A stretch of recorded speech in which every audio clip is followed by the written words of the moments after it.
হে কৃষ্ণ করুণা সিন্ধু দীনবন্ধু জগৎপথে গোপেশ গোপিকা কান্ত রাধা কান্ত নমস্তুতে।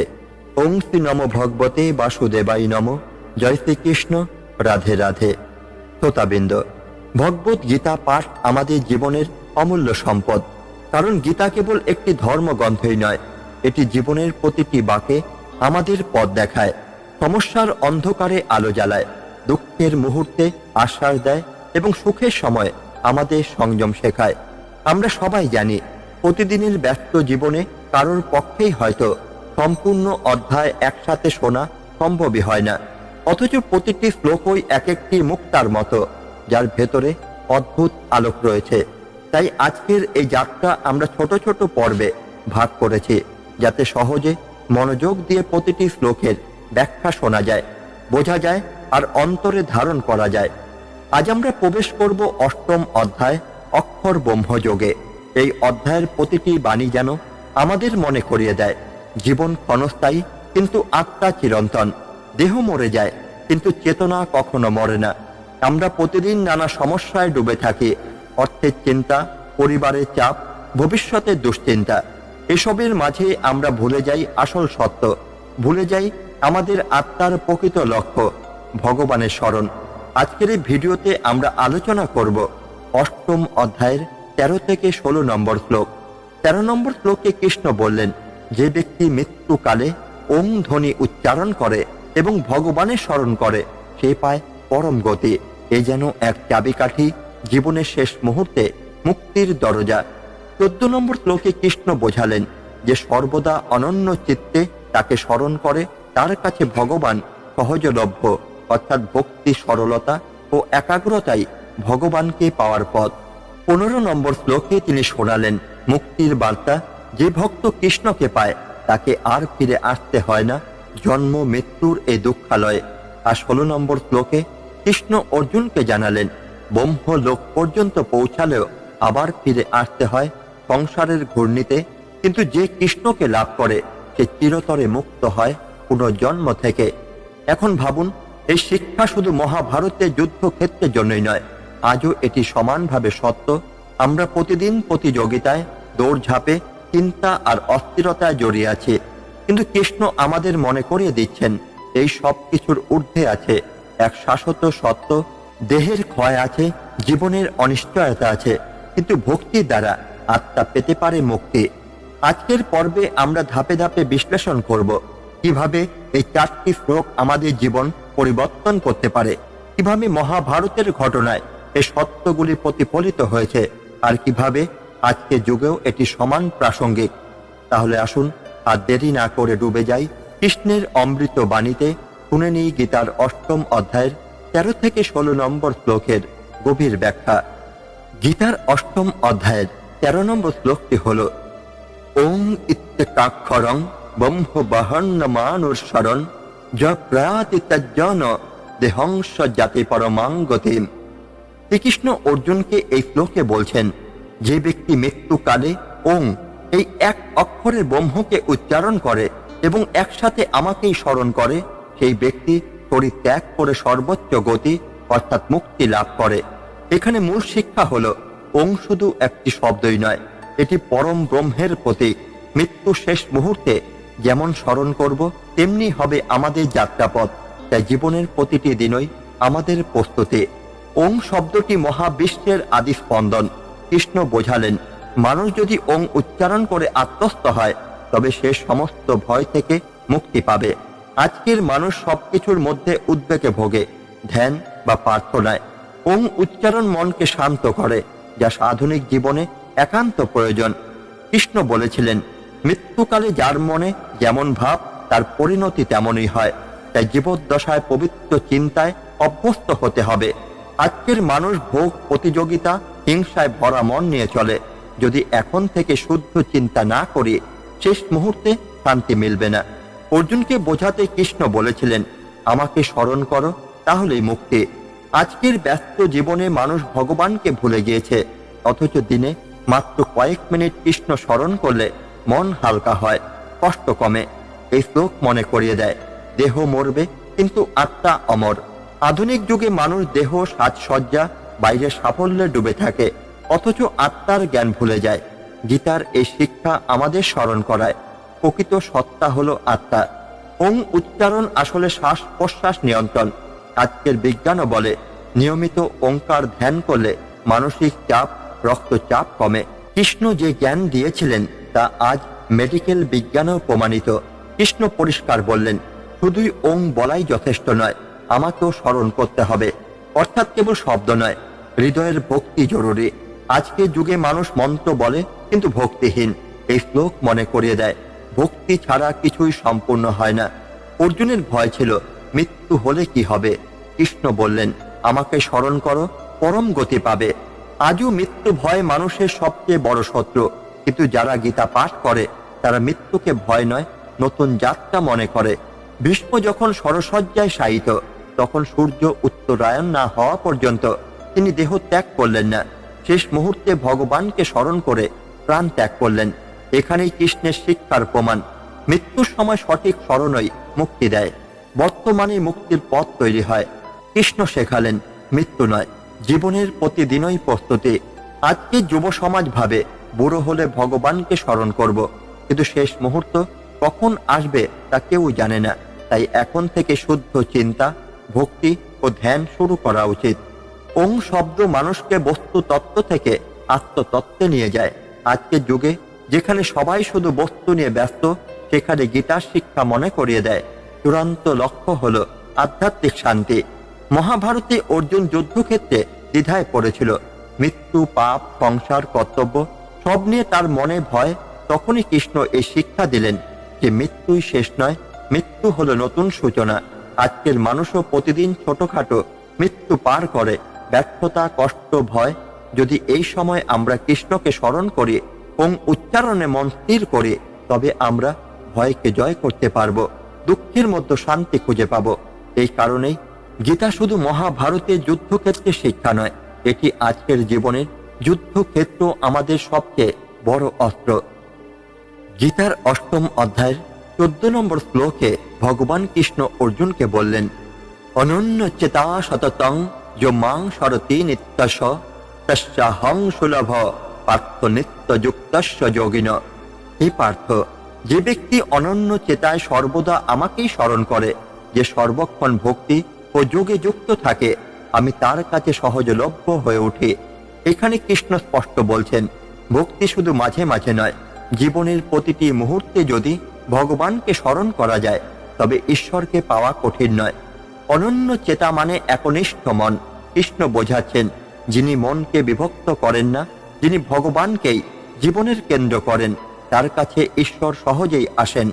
আজকের যুগে আমরা সবকিছুর পেছনে দৌড়াই, ফলে মন ভেঙে যায়, কিন্তু একাগ্র ভক্তি প্রকৃত শান্তি দেয়। কৃষ্ণ বললেন, নিত্য স্মরণ করো, মাঝে মাঝে নয়। আজকের মানুষ শুধু বিপদে পড়লে ঈশ্বরকে ডাকে, কিন্তু যদি প্রতিদিন ঈশ্বরকে মনে রাখে তবে বিপদ আমাদের কাবু করতেই পারবে না। এখানে কৃষ্ণ যোগ বলতে যোগাসন বোঝাননি, বুঝিয়েছেন আত্মার সঙ্গে ভগবানের সংযোগ। আধুনিক যুগে আমরা যোগ মানে ব্যায়াম ভাবি, অথচ কৃষ্ণ বলছেন যোগ মানে ভক্তি সংযোগ। কৃষ্ণ নিজেই বলেছেন, আমি কঠিন নই, আমি সহজলভ্য, শর্ত একটাই, ভক্তি। আজকের মানুষ ভাবে ঈশ্বরকে পাওয়া কঠিন, বড় সাধনা চাই, কিন্তু কৃষ্ণ বলছেন শুধু ভক্তি থাকলেই যথেষ্ট। অনন্য চেতা মানে হলো সংসারে আসক্তি না বাড়িয়ে সবকিছু কৃষ্ণকে নিবেদন করা। আজকের জীবনে মানুষ দায়িত্ব আর ভক্তিকে আলাদা ভাবে। গীতা শেখায়, সংসার করো কিন্তু মন কৃষ্ণে দাও। অর্জুন দ্বিধায় ছিল, যুদ্ধ করব না ছাড়ব। কৃষ্ণ বললেন, যা করো আমাকে স্মরণ করেই করো। আজকের মানুষও দ্বিধায় ভোগে, সমাধান একটাই, কর্তব্য পালন করো কিন্তু ঈশ্বরকে স্মরণ রেখে। যে ভগবানের উপর ভরসা রাখে সে আর ভয় পায় না। আজকের দুনিয়ায় মানুষ ভবিষ্যৎ নিয়ে ভয় পায়, কিন্তু কৃষ্ণ বলছেন ভক্তির কাছে ভয় তুচ্ছ। দ্রৌপদী যখন পুরসভায় অপমানিত হচ্ছিলেন, তখন প্রথমে তিনি নিজের শক্তি দিয়ে চেষ্টা করলেন, কিন্তু যখন সব শেষ তখন তিনি কৃষ্ণকে সম্পূর্ণভাবে ডাকলেন। সেই মুহূর্তে কৃষ্ণ তার সাহায্যে এলেন। যখন ভক্তি সম্পূর্ণ হয় তখনই ভগবান অবিলম্বে সহজলভ্য হন। বিদুর সাদামাটা জীবনযাপন করতেন, কিন্তু সর্বদা কৃষ্ণকে স্মরণ করতেন। কৃষ্ণ তার বাড়িতে এসে কলার খোসা পর্যন্ত আনন্দে গ্রহণ করেছিলেন। ধন সম্পদ নয়, অনন্য ভক্তি কৃষ্ণকে কাছে টানে। কৃষ্ণ বলছেন, ভগবানকে পাওয়া জটিল সাধনা নয়, একনিষ্ঠ ভক্তির মাধ্যমে সহজ। আজকে যুগে যুগে মানুষ মানে চাকরি, টাকা, মোবাইল সবকিছুতেই ব্যস্ত, অথচ প্রতিদিনের সামান্য ভক্তি আমাদের জীবনকে বদলে দিতে পারে। মহাভারতে অর্জুন যুদ্ধক্ষেত্রে দাঁড়িয়ে বিভ্রান্ত ছিল। কৃষ্ণ তখন তাকে বোঝালেন, শুধু কর্তব্য পালনই নয়, কর্তব্যের মধ্যেও ভক্তি রাখতে হবে। আজকের মানুষও যুদ্ধক্ষেত্রের মতো জীবন কাটায়, প্রতিযোগিতা, দুশ্চিন্তা, ভয়, ব্যর্থতা। কিন্তু কৃষ্ণের এই শিক্ষা আমাদের মনে করায়, যদি জীবনের প্রতিটি মুহূর্তে ভগবানকে স্মরণ করি, তবে শান্তি, শক্তি, মুক্তি সবই সহজে লাভ করা সম্ভব। অতএব গীতার এই শ্লোক আমাদের শিখিয়ে দেয়, ভক্তি মানে বড় বড় অনুষ্ঠান নয়, প্রতিদিনের সাধারণ স্মরণ। ঈশ্বর দূরে নন, তিনি ভক্তির এক ফোঁটা ডাকেই কাছে আসেন। আর জীবনের আসল সফলতা হলো কৃষ্ণকে হৃদয়ে সহজলভ্য করা। গীতার ৮ম অধ্যায়ের ১৫ নম্বর শ্লোকে ভগবান কৃষ্ণ অর্জুনকে বলছেন, মামু পেত্ত পুনর্জন্ম দুঃখালয়ম শাশ্বতম নাম প্নুবতী মহাত্মান সংসিদ্ধিং পরমাঙ্গতা। কৃষ্ণ বলছেন, হে অর্জুন, যে ভক্ত আমাকে লাভ করে সে আর কখনো এই পুনর্জন্ম ফিরে আসে না, কারণ এই জগৎ দুঃখে পরিপূর্ণ ও অনিত্য। যে মহাত্মা আমার শরণ নেয় সে চরম সিদ্ধি লাভ করে এবং চিরন্তন মুক্তি পায়। অর্থাৎ সংসারের ঘূর্ণিপাক, দুঃখ, জন্ম মৃত্যু চক্র, এগুলো থেকে মুক্তি পেয়ে ভক্তরা চিরন্তন শান্তির অধিকারী হন। কৃষ্ণ এটিকে বললেন দুঃখালয়। আমরা প্রায়শই ভাবি আনন্দই সব, কিন্তু জন্ম, রোগ, বার্ধক্য, মৃত্যু এগুলো অবশ্যম্ভাবী। কৃষ্ণ বললেন, এই পৃথিবী অনিত্য, কিছুই স্থায়ী নয়। আমরা ঘর, বাড়ি, টাকা, সম্পদে আসক্ত হই, কিন্তু এগুলো অস্থায়ী। তাই স্থায়ী আশ্রয় কৃষ্ণেই। কৃষ্ণ স্পষ্ট বললেন, মামু পেত্ত, অর্থাৎ আমাকে লাভ করলে আর পুনর্জন্ম নেই। জীবনের লক্ষ্য শুধু ধন সম্পদই নয়, ভগবানকে উপলব্ধি করা। এখানে কৃষ্ণ মুক্তির উপায় হিসাবে জ্ঞান বা কর্ম নয়, ভক্তিকে প্রদান করেছেন। সাধারণ মানুষও ভক্তির মাধ্যমে কৃষ্ণকে পেতে পারে। যিনি নিজের জীবনকে ঈশ্বরের হাতে সমর্পণ করেছেন তিনি মহাত্মা। মহাত্মা হওয়া মানে রাজনীতি নয়, বরং ভক্তিতে দৃঢ় হওয়া। ভীষ্ম পিতামহ শয্যাশায়ী অবস্থায় মৃত্যুর সময় কৃষ্ণকে স্মরণ করে দেহ ত্যাগ করেছিলেন। ভগবান নিজে উপস্থিত ছিলেন তার মুক্তির সময়। ভক্তি ও ঈশ্বর স্মরণে মৃত্যু মুক্তির দ্বার হয়ে ওঠে। কুন্তী বলেছিলেন, হে কৃষ্ণ, আমাকে দুঃখ দাও, কারণ দুঃখে আমি তোমাকে স্মরণ করি। সংসারে দুঃখ ঈশ্বর স্মরণের মাধ্যম হতে পারে। তারা রাজকীয় আসন ছেড়ে ভগবত চিন্তনে জীবন কাটালেন। মৃত্যুর পরে তাদের মুক্তি হলো। বৈভব নয়, ভক্তি স্থায়ী। আজ আমরা চাকরি, বাড়ি, টাকা নিয়ে এত ব্যস্ত যে মৃত্যুর কথা ভুলে যাই। কৃষ্ণ এই শ্লোকে মনে করিয়ে দেন, এগুলো ক্ষণস্থায়ী, আসল লক্ষ্য হলো মুক্তি। কৃষ্ণের মতে সর্বোচ্চ সিদ্ধি মানে হলো কৃষ্ণের চরণে আশ্রয় নেওয়া। আধুনিক যুগে হাজারো সাফল্য অর্জন করলেও ভক্তি ছাড়া আসল সিদ্ধি অসম্পূর্ণ। মহাভারতে অর্জুন যুদ্ধক্ষেত্রে দ্বিধায় পড়েছিল। সে ভেবেছিল এই যুদ্ধ তো শুধু মৃত্যু, দুঃখ, হাহাকার নিয়ে আসবে। কৃষ্ণ তখন বললেন, অর্জুন, দুঃখ তো এই সংসারের স্বাভাবিক নিয়ম, কিন্তু যদি তুমি আমাকে লাভ করো তবে আর জন্ম মৃত্যুর ঘূর্ণিপাকে পড়তেই হবে না। আজকের মানুষও একই ভুল করে। আমরা ভাবি সম্পদ, প্রযুক্তি, ভোগ আমাদের সুখী করবে, কিন্তু বারবারই আমরা দেখি একটার পর একটা সমস্যা, দুঃখ, হতাশা আমাদের ঘিরে ধরে, কারণ পৃথিবী নিজেই দুঃখময়। গীতার এই শ্লোক আমাদের শিখিয়ে দেয়, সত্যিকারের মুক্তি কোনো বাহ্যিক অর্জনে নয়, বরং কৃষ্ণের ভক্তিতে। যে ভক্তি অর্জন করে তার আর পুনর্জন্ম হয় না। সে পৌঁছে যায় চিরন্তন শান্তির সেই স্থানে, যেখানে মৃত্যু নেই, দুঃখ নেই, আছে শুধু ভগবানের সান্নিধ্য। গীতার ৮ম অধ্যায়ের ১৬ নম্বর শ্লোকে ভগবান কৃষ্ণ অর্জুনকে বললেন, অবক্ষ ভুবনালোক্তা পুনরাবর্তিনর্জুন মামুপেত্ত তু কন্তেয় পুনর্জন্ম ন বিদ্যতে। কৃষ্ণ অর্জুনকে বললেন, হে কন্তেয়, ব্রহ্মলোক পর্যন্ত যত লোক আছে সবই পুনর্জন্মের অধীন, কিন্তু যে আমাকে লাভ করে, আমার শরণ নেয়, তার আর জন্ম মৃত্যু চক্রে ফিরে আসতেই হয় না। অর্থাৎ সংসারের সমস্ত জগৎ দেবতাদের আবাসস্থল, ব্রহ্মলোক পর্যন্ত অস্থায়ী। কেবল ভগবানকে লাভ করাই তাই মুক্তি। মানুষ ভাবে স্বর্গ বা দেবলোকে গেলে মুক্তি মিলবে, কিন্তু কৃষ্ণ স্পষ্ট বললেন এমনকি ব্রহ্মলোকও ক্ষণস্থায়ী। সাময়িক সুখের পেছনে দৌড়াবো না, চিরস্থায়ী আশ্রয় খুঁজতে হবে। জন্ম মৃত্যু চক্র কেবল পৃথিবীতে নয়, দেবলোকে গিয়েও শেষ হয় না। এই চক্র থেকে মুক্তি পেতে হলে কৃষ্ণ ভক্তি একমাত্র পথ। কৃষ্ণ অর্জুনকে বুঝিয়েছেন যুদ্ধ জেতা বা হারার চেয়ে বড় কথা হলো জীবনের মুক্তি পাওয়া। আমাদের লক্ষ্য শুধু ধন সম্পদ বা খ্যাতিই নয়, আত্মার মুক্তি হওয়া উচিত। শ্লোকে বলা হলো মামুপেত, অর্থাৎ ভগবানকে পাওয়া গেলে আর পুনর্জন্ম হয় না। সত্যিকারের শান্তি ও মুক্তি কেবল কৃষ্ণ ভক্তিতে। ভীষ্মের মৃত্যুকালেও কৃষ্ণ উপস্থিত ছিলেন। ভীষ্ম ভগবানকে স্মরণ করে দেহ ত্যাগ করেছিলেন, তাই তার আর পুনর্জন্ম নেই। জীবনের শেষ মুহূর্তে ভগবান স্মরণই চূড়ান্ত মুক্তি। যখন কৌরব সভায় দ্রৌপদী অপমানিত হচ্ছিলেন, তখন তিনি দেবতাদের ডাকলেন না, সরাসরি কৃষ্ণকে ডাকলেন। কৃষ্ণ তাকে রক্ষা করলেন। কেবল ভগবানই প্রকৃত আশ্রয়, দেবতাদের কাছে প্রার্থনা সাময়িক। অর্জুন ভেবেছিলেন যদি যুদ্ধ করি তবে রক্তপাত, যদি না করি তবে অপমান। কৃষ্ণ বললেন অর্জুন, ফল যাই হোক, যুদ্ধ হলো তোমার কর্তব্য আর আমি তোমার আশ্রয়।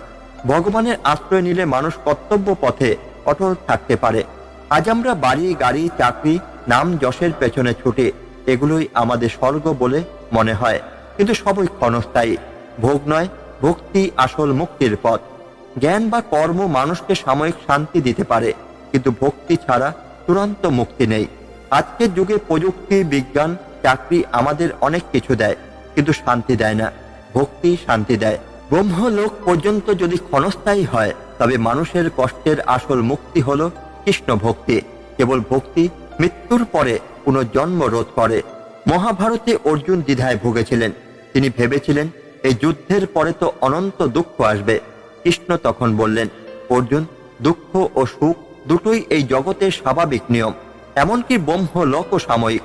তুমি যদি আমাকে স্মরণ নাও, তবে এই জন্ম মৃত্যু চক্র ভেঙে যাবে।